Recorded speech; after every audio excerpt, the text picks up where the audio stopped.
tous. Moi, quelques mots pour finir. J'ai glané au fil de vos interventions quelques idées qui me semblent fortes et avec lesquelles je souhaite laisser le soin à chacun de repartir. Alors, on a entendu le débat, mais qu'il y a un débat récurrent entre ce qu'il faut que l'État fasse et ce que chacun d'entre nous peut faire. Je pense qu'il ne faut pas opposer, mais que les deux sont complémentaires. Je pense que la sphère financière, de par son immense pouvoir, a aussi une responsabilité qui va au-delà de ce que l'État peut lui imposer. Et donc, les deux se complètent. Je crois que c'est un sujet important pour le FIR que de rappeler les deux. C'est-à-dire que oui, l'État doit faire beaucoup plus, mais ça ne veut pas dire qu'une fois que les entreprises sont conformes au règlement, la responsabilité s'arrête. Et si je cite le titre de notre dernière étude et notre dernier rapport d'engagement sur la question fiscale, l'objectif pour nous, c'est de passer de la conformité à la responsabilité.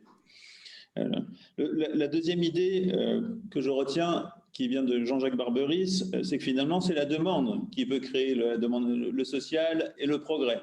Donc, j'invite à chacun à exiger l'ISR, à exiger plus de produits sociaux. Jean-Jacques Barberis nous a dit à quel point ça avait un effet direct, y compris sur la rentabilité des produits et donc sur la capacité de la sphère financière à faire. Donc, nous avons chacun le pouvoir de changer le monde en exigeant des produits responsables. La troisième idée vient d'Aurélie Bauduin, qui parle un peu de scope 3, donc à la manière du scope 3 en matière environnementale. Donc, vous savez, les émissions qui viennent au cours du cycle de vie d'un produit, typiquement les gaz à effet de serre qu'une voiture peut émettre, ce n'est pas directement le producteur de la voiture qui le fait, c'est l'utilisateur. On est bien dans le scope 3. Et en matière sociale, elle nous dit que ça se passe dans la chaîne de sous-traitance, souvent en amont et de façon sociale. Le FIR a travaillé sur le sujet, sorti un guide sur la chaîne de sous-traitance. Nous devons encore et toujours travailler sur la chaîne de sous-traitance. La quatrième idée, je la tire de Pierre-René Lemas, est celle d'accompagnement. C'est vrai que quand une grande entreprise cotée appelle des financements, elle n'a pas besoin d'accompagnement pour créer sa stratégie.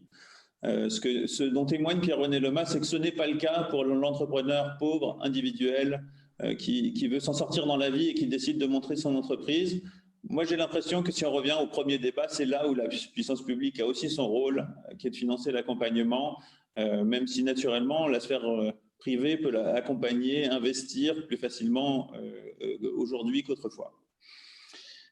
Dernière idée, peut-être, qui vient de Cécile Duflot, l'idée que tout ça, c'est du long terme, qu'il y a des questions de partage de la valeur qui sont imposées. C'est vrai que la dernière campagne d'Assemblée générale, la campagne 2020, a été marquée par la question politique du dividende. Peut-on payer des dividendes alors même que, les entreprises vont avoir besoin de fonds propres pour affronter la crise? Ça, c'est ce que disent les financiers. 2, que le partage des efforts entre les salariés et le capital se pose de façon accrue. 3, qu'il va donc falloir changer de modèle et avec une accélération des tendances sociétales et notamment de la prise en compte des facteurs environnementaux.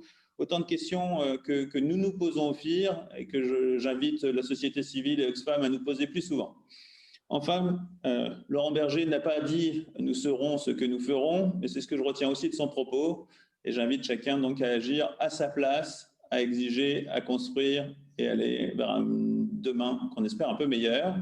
Le prochain grand événement sur ce thème social, c'est la sortie de notre groupe de travail. J'espère qu'on aura l'occasion de vous présenter nos travaux et qui seront aussi riches que l'a été cette table ronde. Je remercie en tout cas chacune et chacun des intervenants et j'espère pour tous. À bientôt.